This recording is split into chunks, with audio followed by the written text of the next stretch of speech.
On vous donne la parole.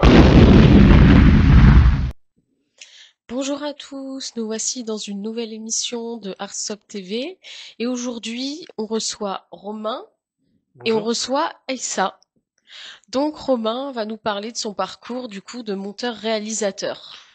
Alors, par quoi je commence? Est-ce que je commence par le Le début? début, oui. Ok.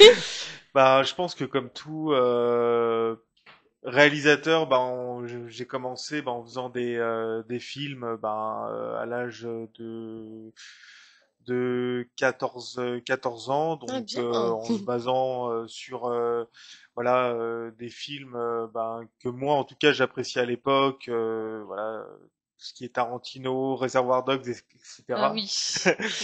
Donc du coup avec un ami on allait tourner chez ses parents et puis ensuite par la suite j'ai écrit des petits courts-métrages qui s'adaptaient surtout de ce que moi j'avais pu vivre sur des traumas parce que c'est ce qui justement nous rapproche le plus un peu Oui, je vois. du public extérieur qui puisse s'identifier. Donc j'ai tourné mon premier court-métrage avec une équipe technique, c'était en 2012, qui s'appelle Papa m'a tué, qui n'a jamais vu le jour d'ailleurs, Comment ça?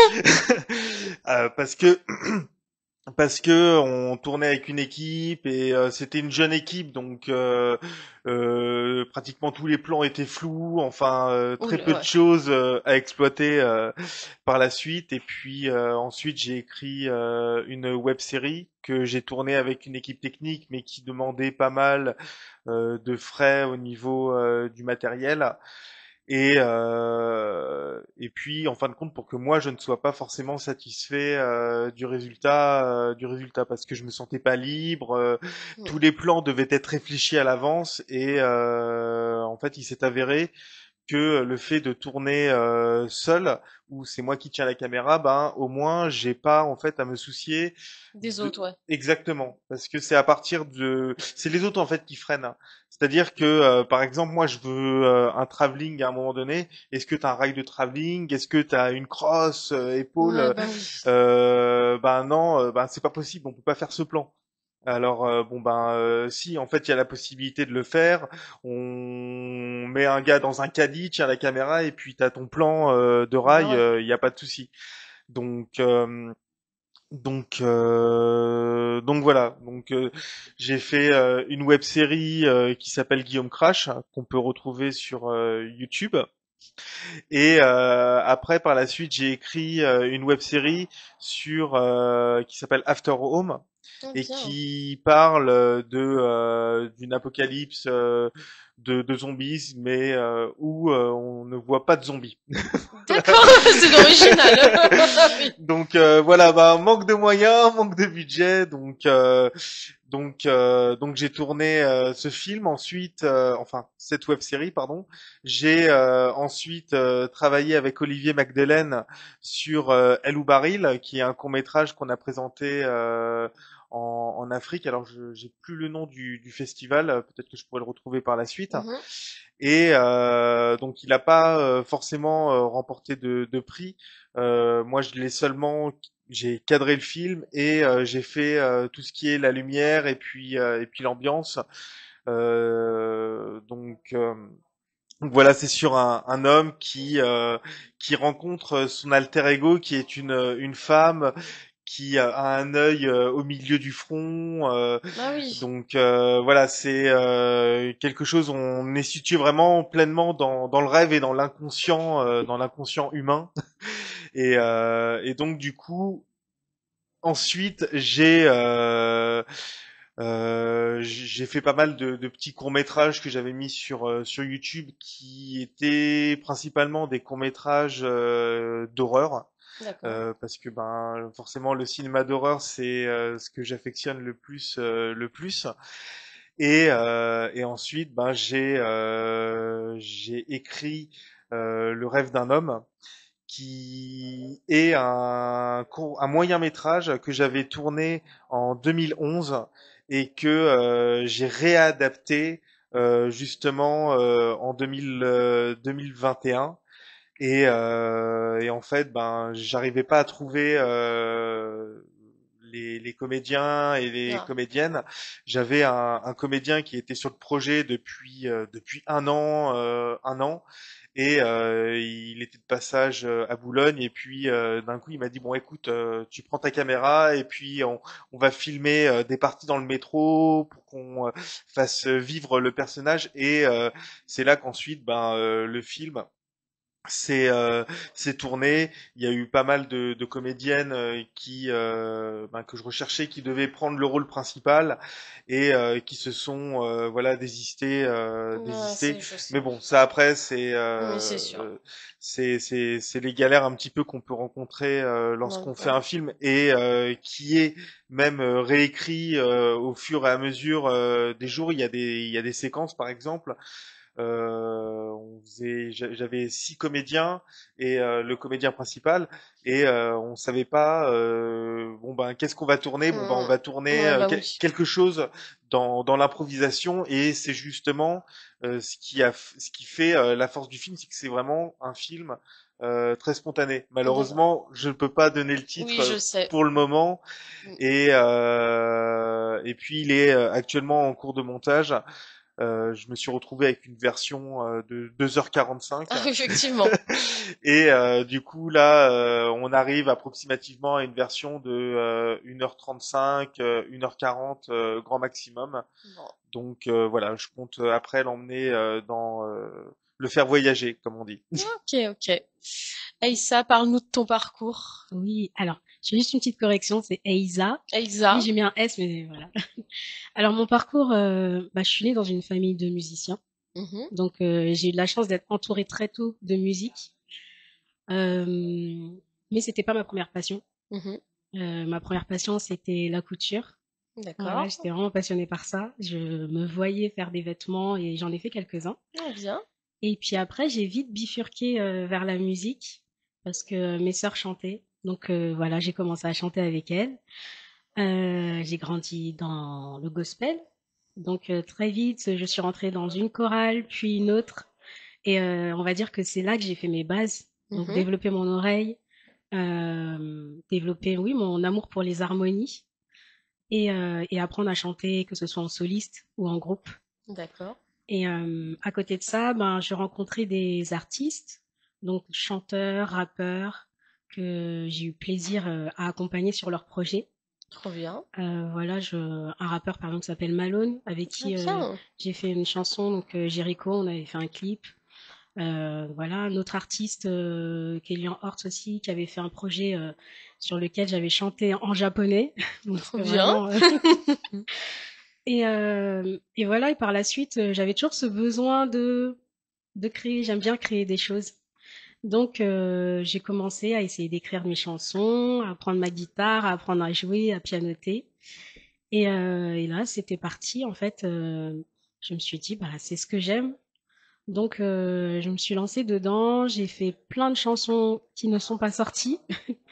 J'ai pris une toute autre direction parce que je suis partie travailler dans le commerce. Mhm. Et donc ça, c'est parce que voilà, on nous dit souvent que c'est une branche plus sûre par Oui, rapport à la oui, bah musique. oui. Mhm. Donc j'ai essayé, mais quand on Ouais. a quelque chose qui crie au fond de nous, Ouais. ça marche pas. Donc au bout d'un moment, On s'épuise, ouais, voilà. voilà, je me suis épuisée. Et là, j'ai senti que c'était vraiment le moment de tout arrêter. Et du coup, j'ai lâché mon boulot pour me lancer totalement dans la musique. Et du coup, depuis 2 ans, je travaille avec un label. Mhm.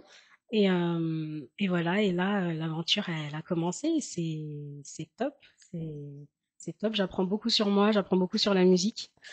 J'ai sorti un premier single début d'année 2025 qui s'appelle Regret, Mhm. sur lequel j'ai pu collaborer avec un artiste qui s'appelle Brasco. Ah oui, Donc il je a, connais ouais. Brasco, oui, oui. Voilà, il a participé au clip. Donc ça a été une belle collaboration. Après, j'ai sorti un deuxième single, Trop tard, qui parlait des relations toxiques. Et après ça, donc cet été, j'ai sorti un premier EP où on pouvait retrouver les deux titres. justement. Mhm. Et cette EP qui s'appelle Love Story, qui est toujours disponible d'ailleurs sur toutes les plateformes, qui est centrée sur l'amour, tout simplement. C'est un sujet, je pense, qui parle à tout le monde. Donc, voilà pour le moment mon parcours. Et après, il y a encore des choses, mais je vais pas tout dévoiler maintenant. Oui, c'est sûr, c'est sûr. Et toi, Romain, quels sont tes prochains projets? Ben, je suis en tournage à partir de mardi. Ah bien, tournage, c'est super ça. Donc là, je peux en parler Oui, un oui. peu plus librement parce que ça va, il y a pas forcément de festival de prévu pour celui-ci. Mhm. C'est parce que j'ai été papa, voilà, je suis papa depuis un an. Bien, Et félicitations. du coup, j'ai écrit à la fois un court-métrage pour mon fils, mais aussi pour mon père, Bien. parce que c'est vrai que en tant que père, on a toujours peur de faire des erreurs, de pas être assez présent Mm. pour son enfant. Et du coup, justement, c'est un court-métrage où un père et son fils se retrouvent au bout de 10 ans, voilà, de silence et d'absence. Et c'est tout, un peu tous les non-dits qui reviennent sur le terrain. Et d'ailleurs, ma conjointe, le film, pardon, s'ouvre sur un slam, sur le père qui est un clown et qui justement dit qu'il a voilà beaucoup de regrets. Et ma conjointe a écrit cette partie de slam qui va être justement slamée par Benjamin Coubard qui joue le rôle du père. Et puis on retrouvera aussi Sigismund. J'ai pas son nom, plus son nom en tête. Mais voilà, en tout cas, c'est deux comédiens qui ont bossé avec moi sur mon film et que je fais justement que je fais revenir. D'accord, bah c'est nickel ça, c'est Voilà. top, c'est top, c'est top. Et sinon, niveau cinéma, quel est ton coup de cœur cinématographique du moment? Ben, cette année, j'ai vu récemment Sirat, qui m'a littéralement captivé, où on suit justement un père qui veut retrouver sa fille, et puis ça se passe dans le désert. On ne sait pas vraiment Ah oui, d'accord. à quelle période ça se passe, et le son ambiant de ce film est magnifique. C'est avec celui qui joue dans Harry, un ami qui vous veut du bien. Mhm. J'ai plus encore son nom en tête. Et il est incroyable, il est incroyable. Donc si j'avais une recommandation à faire, Sirat, si vous l'avez pas vu, il faut foncer le voir au cinéma parce que c'est vraiment un film de cinéma. Et puis l'année dernière, Mal d'Aurore de Si Mal d'Aurore de Fabrice Duvels que j'ai adoré. D'accord. Et niveau film d'horreur, c'est quoi pour toi le must, le top du top? Must le top du top. Après, ça dépend si on est dans le malsain ou dans parce qu'il y a aussi l'horreur qu'on ne voit pas et l'horreur Oui. qu'on ressent. J'adore le cinéma de Michael Haneke, par exemple. Funny Games est Ah oui, j'en ai entendu parler. le meilleur exemple où on ne voit absolument pas, on voit pas forcément de sang, mais cette bande de jeunes qui viennent pour demander des œufs et qui se retrouvent avec ce couple modèle, le père, la mère, le fils, et qui se font torturer psychologiquement par ces deux personnages. Euh, c'est euh, c'est énorme.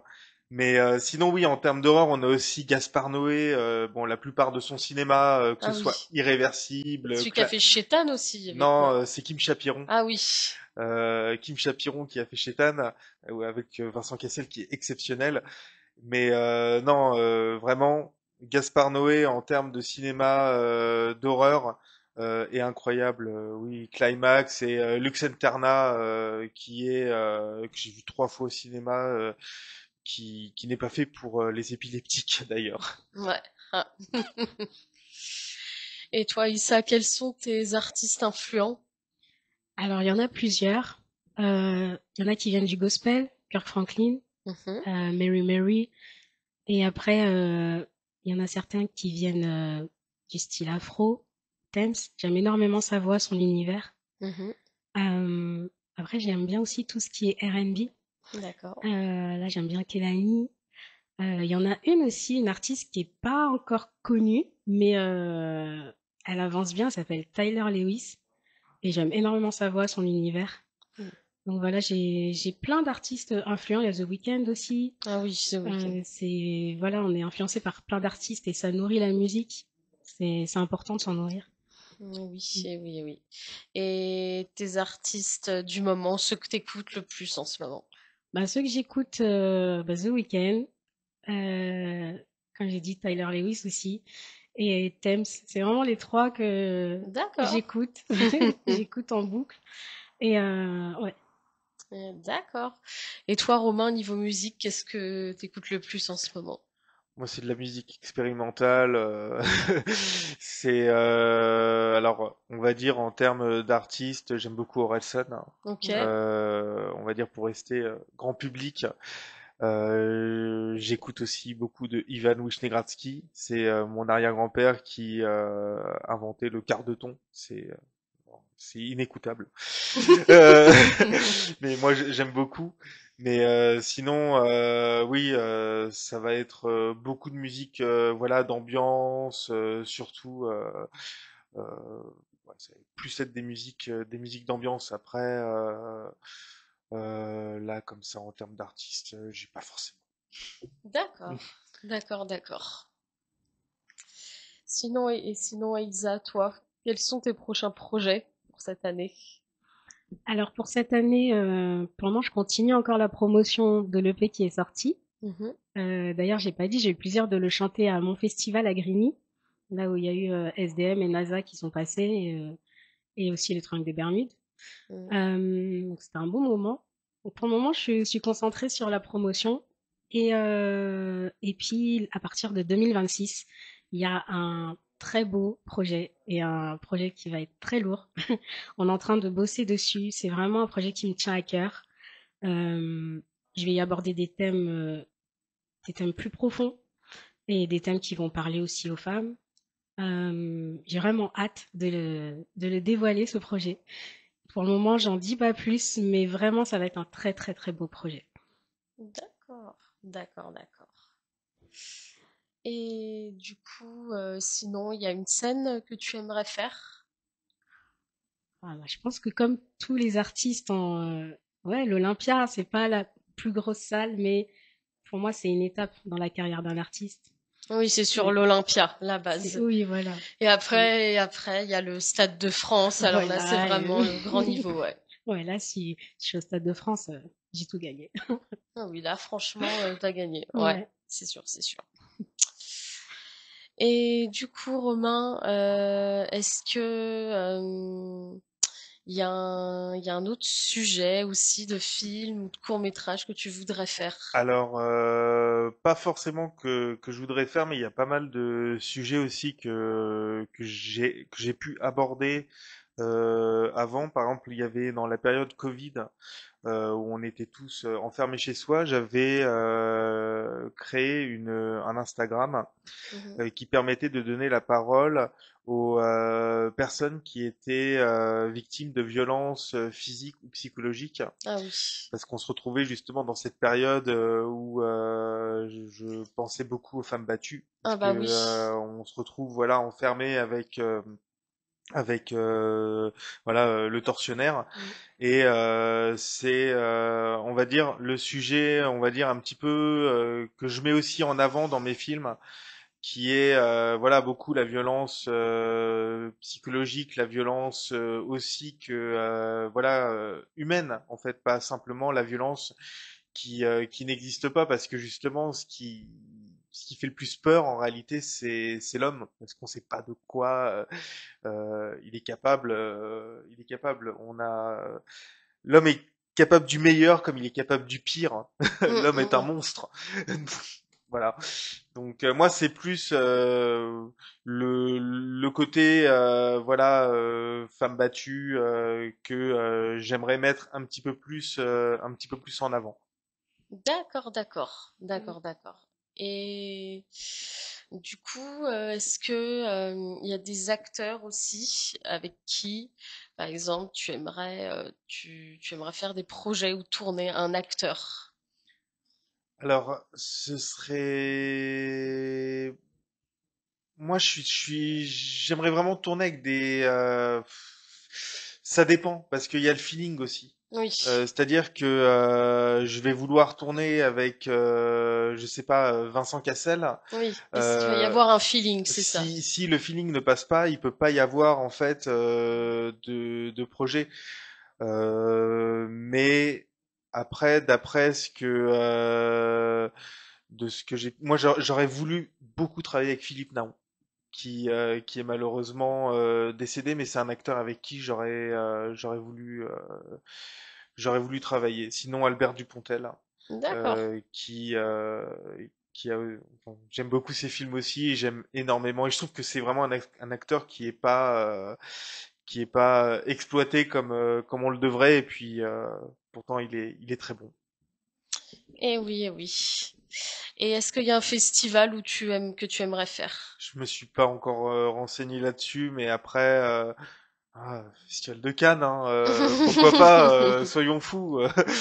Mais il y a le festival aussi Gérardmer, qui est un festival de films d'horreur fantastique que j'aimerais faire. Mais voilà. D'accord, je connaissais pas, mais moi on m'avait parlé aussi en film d'horreur, en film extrême, on m'avait parlé du Sadik Film Festival, je ne sais pas si tu connais. Je connais pas du tout, je vais me On renseigner. m'en a parlé. On m'en a parlé il y a quelques jours, il y a hier là, quand j'ai passé un casting, je parlais avec le réalisateur. Bah, il est dans il est pareil, il est beaucoup dans les films d'horreur aussi. Et il m'a dit alors si tu aimes bien l'extrême, le gore, tout ça, il y a ce festival là. Bah, je me renseignerai sur ce Et festival. apparemment, il est en mars. En mars, hein. Ouais, alors bon bah faut prendre ses places en avance quoi. Ok, d'accord. Voilà. Sinon Aïssa, du coup, est-ce que il y a des artistes avec qui tu aimerais fitter? Oui, il y en a un déjà, soprano. D'accord. Euh, Soprano, j'aime beaucoup son énergie, ses paroles. C'est un artiste aussi qui a un côté il a l'air très proche en fait de son Oui, c'est public. vrai. Oui. Il y en a un deuxième, c'est encore un homme, c'est Grand Corps Malade. Ah oui.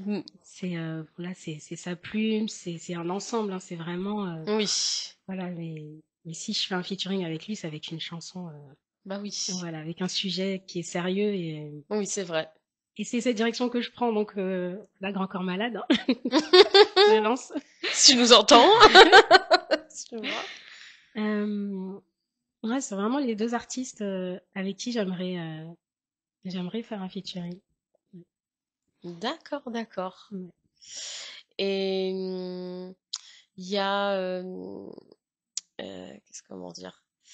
Et est-ce que t'as t'as d'autres styles de musique aussi à part le R&B?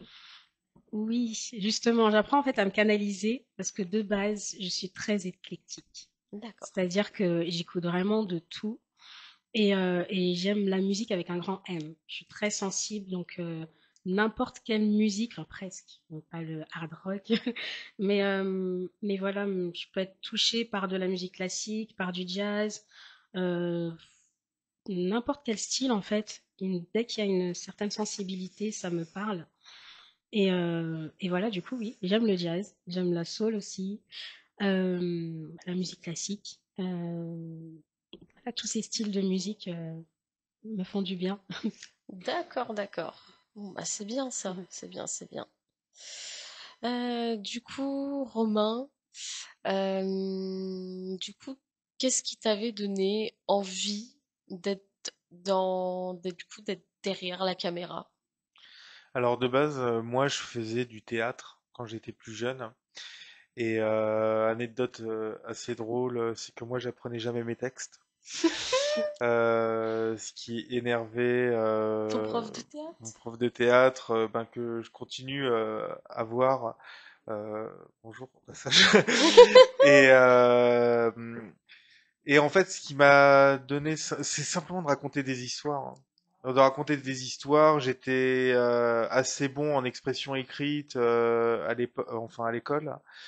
Et raconter des histoires, c'est quelque chose qui permet un petit peu de fantasmer une vie qu'on n'aurait pas eu. Bon, ça fait un peu bizarre mélangé avec le reste, film d'horreur, machin. Mais oui, c'est l'idéalisation d'un monde en fait. Pour moi, j'aime raconter des histoires. J'essaye de transporter le spectateur avec mon style, parce que c'est vrai que le style que j'utilise n'est pas forcément accessible à tout le monde. Mhm. Mais c'est principalement ouais, de raconter des histoires et de faire vivre euh, le, le- les pires choses à mes personnages, comme parfois les meilleures. Mais généralement, j'aime bien mettre mes personnages au plus bas Ah oui. pour justement qu'on les voit à moitié se noyer en fait dans leurs propres problèmes presque. Et voilà, c'est ce que j'aime, c'est voir mes personnages se détruire. Bah ouais, chacun son truc, chacun Ouais. son truc. Destruction du personnage. Et je rebondis un petit peu sur ce que tu disais tout à l'heure par rapport s'il y avait des acteurs avec qui je voulais travailler. Alors moi, c'est pas un acteur en particulier, mais c'est un technicien, c'est un chef opérateur qui Mhm, s'appelle Benoît Déby, qui travaille beaucoup avec la lumière ambiante mhm. et j'adore son travail. Voilà. D'accord, d'accord, d'accord. Je vois, je vois. Et toi, Issa, c'est quoi tes films du moment? Il faut que j'aille voir le dernier Conjuring. Je les ai tous vus, mais j'ai pas vu le dernier. Sinon, en ce moment, je suis pas trop film, je suis plutôt série. D'accord. Donc, il y a la série Monster. En fait, j'aime bien aussi les films d'horreur. Et j'ai regardé le premier épisode qui m'a un peu décontenancée, mais bon, Ah, bon, oula, décontenancé dans quel sens? ça m'a vraiment, il m'a mis mal à l'aise. Mais Ah, je me dis bon, je vais continuer la série pour voir. Mais vraiment, oui, on se rend compte justement que l'être humain est capable du pire comme du meilleur. Ouais. oui. Petite série que je recommanderais aussi, c'est L'Effondrement, qui est une série française. C'est des épisodes de 20 minutes qui sont filmés en plan séquence. Ok. Et c'est pareil, une sorte d'apocalypse où ça traite des situations de la vie quotidienne, mais qui deviennent presque cauchemardesques. Ok. Donc c'est vraiment une série que je recommande qu'on peut trouver sur YouTube et sur MyCanal. Voilà. Ok. D'accord. L'effondrement. Ok. Et sinon, t'as d'autres séries du moment? Moi, je suis pas absolument pas série. J'ai essayé Breaking Bad. T'as pas accroché, c'est trop long, ça se... C'est pas que j'accroche pas. On me dit mais t'inquiète pas, à partir de la saison 3 ça va. Et j'ai pas ton temps, hein. Donc voilà. Non, moi je suis absolument pas série. Même les Friends, j'ai vu aucun épisode. Honnêtement, je suis absolument pas série. Je suis les séries courtes, voilà, Mhm. Monster, j'en ai entendu parler. Jeffrey Dahmer, oui. Jeffrey Dahmer, oui, mais ça reste très, ça reste très romancé. On reste très en surface. Faut aller dans le crasseux. C'est pour ça que moi j'ai un peu peur de monstres. C'est que par exemple Toby Hopper avait fait Massacre à la tronçonneuse, voilà, qui se base sur Ed Gein. Pour moi, on romance trop les choses. Mhm. Je pense pas que Ed Gein ait la tête qu'il a par Mhm. exemple dans Mhm. Monster. C'était un mec. On regarde les photos, les images d'archives. C'était un mec. T'as pas envie de t'approcher de lui, Mhm. quoi. Ah ouais. Ah là là là là, ouais. Non, ouais, non, mais moi, Jeffrey Dahmer, j'avais bien aimé. Et il y a aussi une série d'horreur que j'avais regardée aussi, c'était Marianne. Pas vu. Alors celle-ci, j'ai Elle pas est vu. trop bien, je te la conseille, elle est bien. Eh ben, tant que ça fait pas 50 saisons, y a Non, pas de c'est souci. 8 ou 9 épisodes. Ouais, Ouais, bon, vraiment, c'est très rapide. ça va alors. Et pareil aussi, il y a une série d'horreur. Ces séries d'horreur, je crois que c'est un truc c'est pas de Quentin Tarantino, je sais plus de qui c'est pareil, c'est des petites histoires en fait. C'est des petites histoires Ouais, ouais. en plusieurs épisodes. Tarantino me semble pas qu'il ait fait de série. Ouais, c'en a un autre et je sais qu'il y a je sais qu'il y a une série qui a été adaptée aussi par rapport à Stephen King, pareil, des histoires de Stephen King. Ben c'est pas au. en- Non, j'allais dire une bêtise. Non, là comme ça, Je ça crois que me- c'est je crois que c'est Fire Street, quelque chose comme ça, ouais, 1900 quelque chose, ouais. ça me dit rien. Après, bon, Stephen King, généralement au cinéma, ça passe pas trop. Donc, Ah, tu préfères en livre bah c'est pas que je préfère en livre, c'est que a priori ça a l'air un peu moins. Son dernier Marche ou crève a Ouais. l'air pas forcément terrible. Donc bon après, toujours la curiosité d'aller le voir, mais voilà après. Je sais pas, j'ai du mal à mettre Stephen King sur un piédestal, sachant qu'il a craché sur l'œuvre de Shining, même si elle était totalement différente du bouquin. Sa série télé est pas forcément mieux, quoi. Ouais, je vois. Donc voilà, quoi. Je vois, je vois. Aïssa, toi, est-ce que tu as un bon souvenir, une bonne expérience, du coup, dans ta, dans ta carrière musicale, pour le moment? Bah, un bon souvenir, le plus récent que j'ai, c'est mon festival. C'est, ça a été vraiment une explosion d'émotions, un vrai contact avec le public. J'ai vraiment aimé.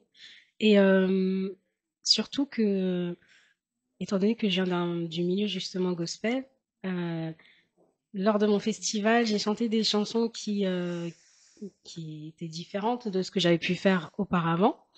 Donc des chansons beaucoup plus rythmées et avec mon côté un peu introverti, j'avais un peu cette appréhension de me dire mais est-ce que je vais assez bouger sur scène pour entraîner tout le public quoi? Est-ce que je vais avoir la bonne énergie? Et je me suis rendu compte que bah oui en fait et parfois on a tendance à se mettre des barrières mentales, Ouais, et de se bloquer et de se dire on n'est pas capable de, mais en fait il faut juste oser. Et quand on ose faire les choses, ben ça se passe bien en général. bah oui. Donc ça a été un très très bon souvenir musical, c'est le plus récent. Après, dans les plus anciens, ça a été une journée complète de studio avec des musiciens. Donc il y avait une section de cuivre, une section de violon, pianiste, guitariste. On était dans un énorme studio. On se voyait à travers les vitres et toute cette journée musicale, elle a été vraiment intense et était très riche aussi. Donc c'était un très très bon souvenir. Top, top, top. Et toi, Romain, quelle meilleure expérience et bons souvenirs tu gardes de tes tournages? Alors justement, j'étais en train de réfléchir à la question. Je m'étais dit, elle va arriver. Alors c'est une anecdote. Il y a deux anecdotes. C'était en 2016. Je devais tourner un court-métrage d'horreur dans une maison abandonnée. Mhm. Et j'avais deux comédiennes. Ouais. Et il se trouve que finalement, on n'a pas voulu le faire. On avait fait de l'improvisation et du coup, j'ai tourné un film érotique avec les deux comédiennes et tout avait été fait sur l'improvisation et puis ça a été une bonne expérience mine de rien parce que il y a toujours l'aspect esthétique parce que j'aime pas filmer des choses simplement basiques comme ça mais d'apporter un peu de lumière, de Hmm. contraste et puis en fin de compte c'est sur deux femmes qui se séparent, qui finissent par se séparer après une nuit voilà. Ok. Et puis une autre anecdote ben, qui m'a pas fait rire le jour du tournage. Je tournais avec un chef opérateur, Mhm. donc on tournait une scène dans un local, une scène de torture, donc on avait super bien.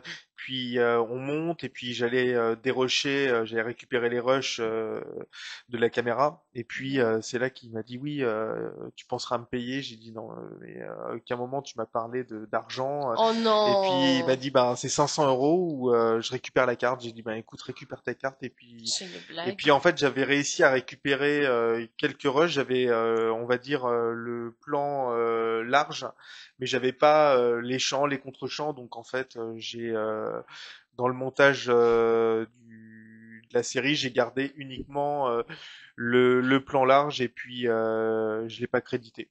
Voilà, ça a été le le souvenir, voilà, qui me revient, mais je lui en veux plus. Bon, ouais, t'as oublié, donc tu t'es dit, ouais. Non, voilà, je retiens plus le tournage érotique. Mais ouais, ouais, c'est chaud, demander 500 euros comme ça, fallait te prévenir avant, enfin. Après, pour moi, la question de budget n'est pas forcément un problème parce que quand on est technicien, oui, on peut être amené à demander un petit quelque chose si jamais on loue du matériel. Je sais que les ingénieurs du son demandent un défraiement matériel, donc il n'y a pas de souci. Mais quand on demande un défraiement matériel lorsque tout est tourné et plié.